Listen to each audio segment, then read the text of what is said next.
Well, greetings everyone. This is Tim Boyd, and I wanted to take a few minutes of your time just to share some thoughts about this situation, this moment that we find ourselves embroiled in at the moment. Obviously, this is something, if you're like me, you probably have a few minutes to sit and to listen to just a few thoughts. If you would, I would greatly appreciate it. Obviously, many of you may know me, but for those of you who do not, my name is Tim Boyd, and I have a title, the International President of the Theosophical Society. The Theosophical Society is active in 70 countries around the world, but that's not what this video is about. Actually, that is relatively unimportant, because the COVID-19 virus is active in far more countries than that. So I'd just like to say a few things about it. This is not an organizational message. This is a human message. And skipping any sort of terminology, let's just talk about the things that are meaningful to us now. Obviously, around the world, people found themselves faced with a very difficult and, in many ways, unnatural situation. Social distancing is a word that has come into the vocabulary in recent days, and it's something that for many of us is a new and opposite tendency to what is normal for us. Everywhere, this is causing a great deal of anxiety, fear, and in some cases even depression for many, many people. This moment that we find ourselves in right now is new. There is no script for this. There are no previous examples that we can call upon in order to apply those solutions to what we are facing now. It's a new moment. And so in many ways, being new as it is, in a sense, this is a completely creative moment. New patterns, new ways of thinking are called for. How do we access that? Because my perspective draws largely on what's described as the ageless wisdom tradition, we're aware that anything that calls itself goes by the name of wisdom, whether it's religious in nature, philosophical, whether it's scientific. It speaks about a shared environment. The words unity, oneness, interdependence, interconnection are the phrases that are used in speaking about the nature of this universe and this world that we share, that we live in together. These are the phrases. And for many of us, particularly those of us who have found ourselves attracted to a theosophical or an ageless wisdom sort of perspective, these ideas about unity are things that we have found to be very attractive. For most of us, it has been an ideal, which is to say something yet to be realized, or a highly valued theory. But I think that one thing we can all perhaps agree upon is that in this moment of coronavirus pandemic, the idea of interconnection, of interdependence, has moved beyond the realm of theory. This is not something that is a matter of speculation. Now it's a demonstrated fact. Someone sneezes in China and the stock markets crash in New York. Someone hugs a friend in Italy, and 40 million people in California are confined to their homes, to their residence. A businessman shakes a partner's hand in Singapore, and people find themselves dying around the world. Right now, it becomes unarguably clear that we are linked to one another. We are all in this world together. So we share the same air, we share the same water, the same illnesses, the same cures. For those of us who look at the matter perhaps a little bit more deeply, and this is a time for looking more deeply, we can see that not only do we share these same common in physical environments, but we share an environment of emotions, we share an environment of thought. And all of us are continually active and participating in adding to this stream. So more than anything else, this is a moment where the need is clear. And obviously there are certain things that we must do in terms of the medical and the social advice. Those things you have heard over and over again. Do those. But beyond that, there is a deeper need linked to all of the others, and that's the need for self-awareness. Our contribution to this shared stream of thought and of emotion can either help to purify the stream or pollute the stream that we all draw from, that we all live in. This is a moment, the enormity of it for many can feel paralyzing. The common thought is, with the world in turmoil, what is it that little me can do? How can I influence this when I'm so small? This is really the place where we find our deepest creativity. Because the fact of the matter is that this field that we find ourselves in, this moment, is one where a great deal of freedom and a great deal of influence is possible to us. Because in the end, when we boil it all the way down, each one of us has the final say in terms of the thoughts we will think and the emotions we will allow ourselves to magnify and to harbor, if we choose to exercise that.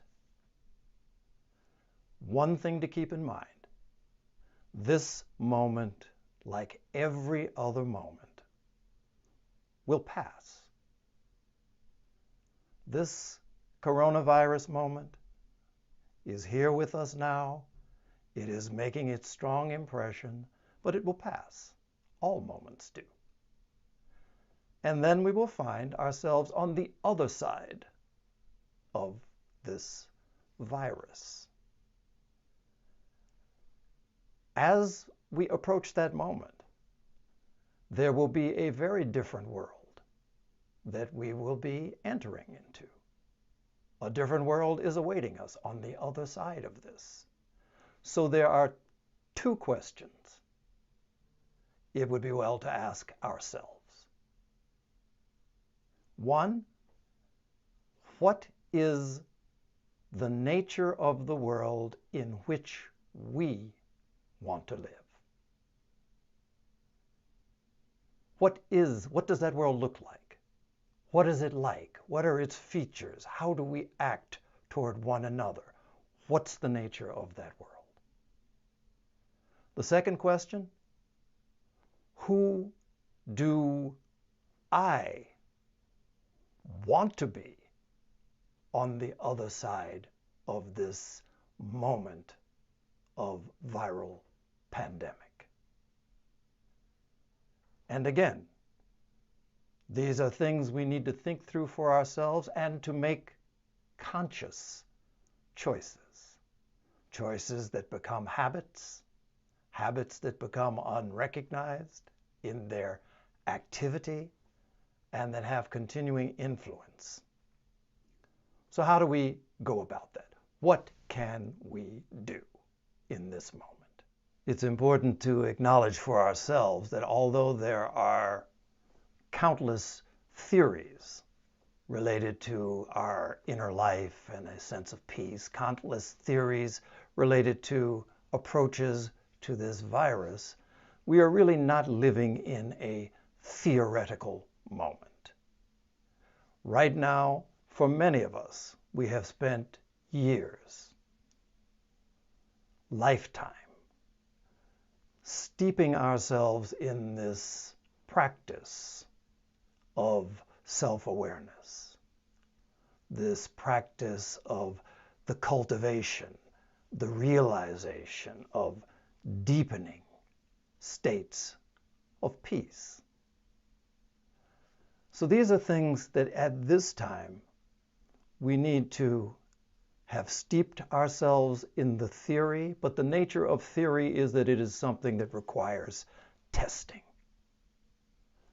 This is a moment to apply, to test the various theories. And it doesn't require a great deal of elaborate complexity. All I'm going to talk about is some very simple things. Very simple. What do we do? I think particularly when we feel ourselves perhaps in some sense powerless in the face of a situation, one thing that always seems to help is to find something that we can do for someone else. It's remarkable, the uplifting power of doing something unasked for someone else. Whether it's the phone call. I mean, many of us are not that great on the phone. We don't do it that much. Particularly nowadays, texting has become the new talking. But now, I guarantee you call someone confined to home because of some government order, that'll be a welcome call. So call someone, write a letter, connect. In a moment of social distancing, we have to maintain social closeness. And we can't do it physically at the moment, so we find other ways. Also, we have to cultivate our imagination. My father lived to be an old man, and as he got a little bit older, he was always an active man, but he got to the point where he liked to sit and think back, and also sit and imagine. When he was 93 years old, 92 years old, he was planting fruit trees in his garden. So he would like to imagine his garden. So we can imagine. My mother, who was always a very active woman, would see my father sitting down, seemingly looking off in space, and she would say to him, "Ed, why don't you get up and do something instead of just sitting there?" We have this habit of mind. Don't just sit there. Do something. At this particular time, one of the things I might recommend is this. Let's turn that one around. Of course we will do things. Of course we will find ways to act in the physical world. But at the same time, allow yourself this moment and don't just do something. Sit there. Sit and imagine a world suitable to the sort of growth and peace that we all desire for ourselves, for our friends, for our families, for our nations. Expand it if you can. You've got time now. Try it. Imagine. Imagine yourself acting in those ways that you think you aspire to. Give it a try. Doesn't cost you anything. Imagine. Because action follows from thought. It's also probably true that most of you have that book on the shelf that you have been promising yourself. Maybe it's even been a New Year's resolution that you'll read it. Read it. If it's something that's a little deeper than you think you can grasp, read it, turn the pages. You don't have to get it all. Read it. Learn something new. You have the chance now. Study something. Anyone who has access to the internet, if you want to learn a new language, if you want to learn to play an instrument, if you want to learn a new recipe, it's there for you. And the only reason you're not doing it is because you're not making that choice. Basic sort of thing to the physical body is a requirement. Take care of it. Allow yourself to get the necessary rest. Definitely do some form of exercise, even if it's only walking up and down your apartment. Share something.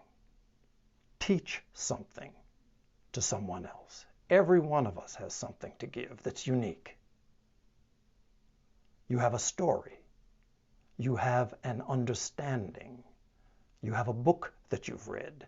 You've had a memory of some sort of scripture, a movie.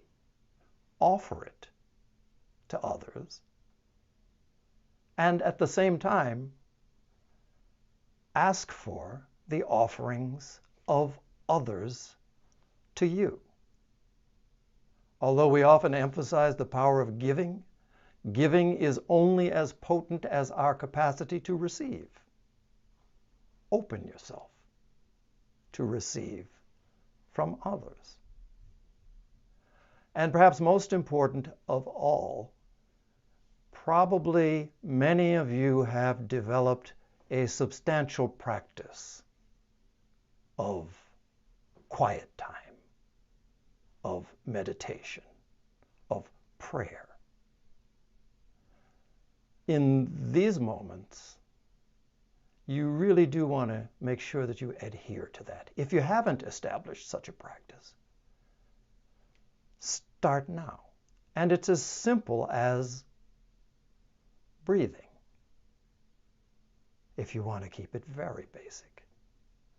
In terms of prayer life, the simplicity of it is to speak inwardly, whatever our highest aspirations may be, and make it inclusive of all others. As difficult as it may seem, where we have judgments about the ways in which this crisis has been handled, or about the nature of leadership in whatever country we find ourselves.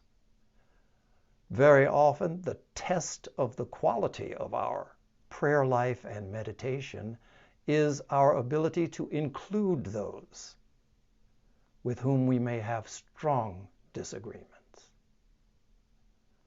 That the light of the highest may shine within them, that they may be whole, that they may be healed, that the blessing that is they can become open to can shine out into the world. These are basic things. So in this moment, there's a lot of opportunities for us. It's probably more full than any other time. As often occurs in the wintertime, when everything seems to be inactive outwardly, is when the new life prepares to burst forth. Use this time well.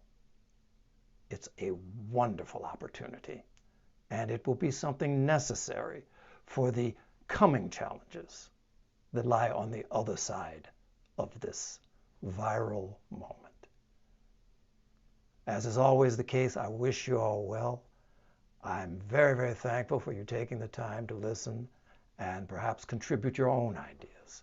We'll see if maybe we can develop this into something else. We'll just see. But I wish you all well. Take care of yourselves. Take care of each other. Here are a few greetings from some of our members around the world. Dear friends, my name is Arend Heybroek, Chairman of the International Theosophical Center in Naarden, the Netherlands.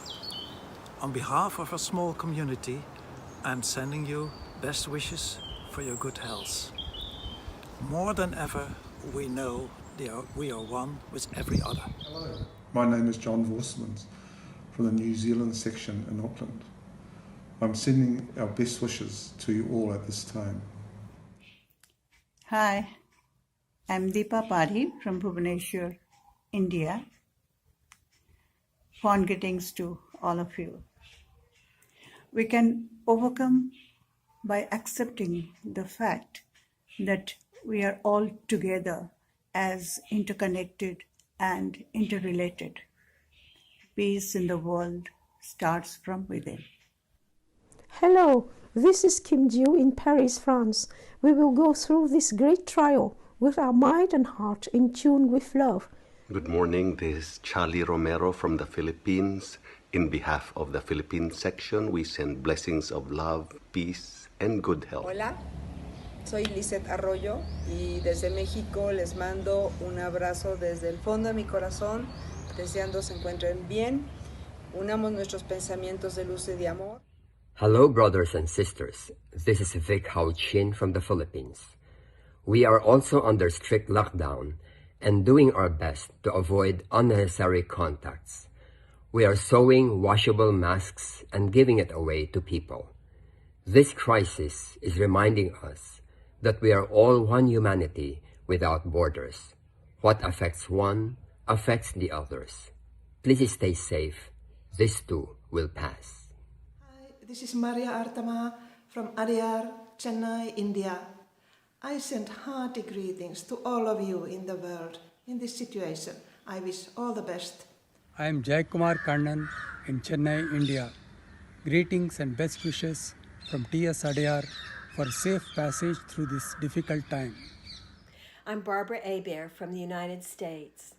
On behalf of the members here in the United States, I send our best wishes to each and every one of you. Hello from Patrizia and Sergio Calvi from Italy. We send you our warmest greetings in these challenging times.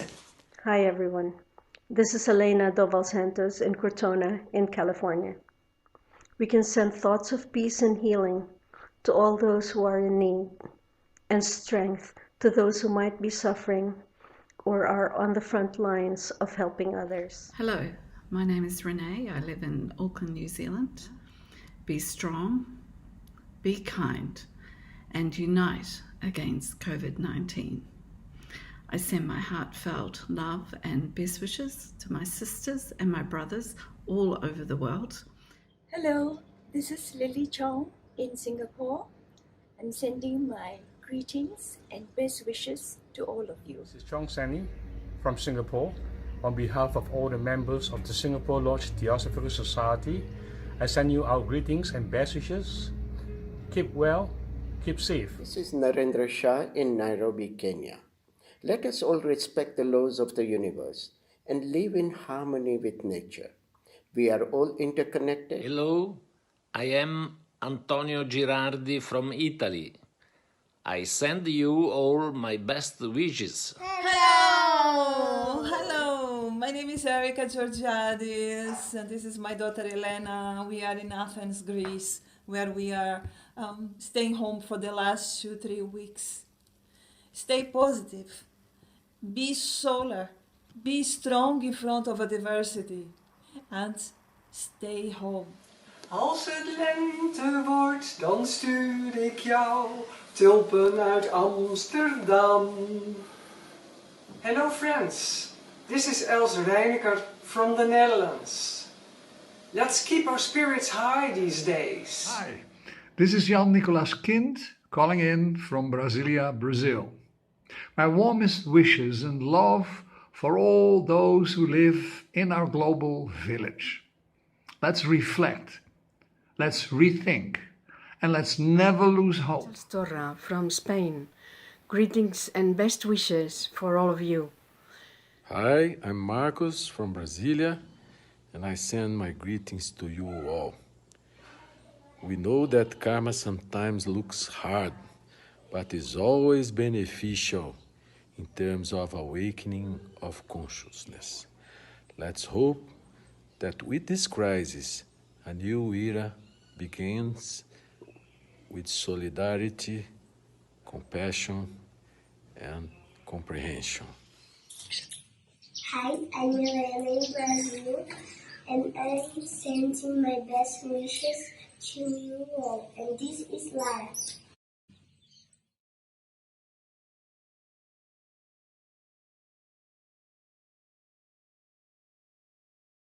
We are all in this world together. We're all united together in this world.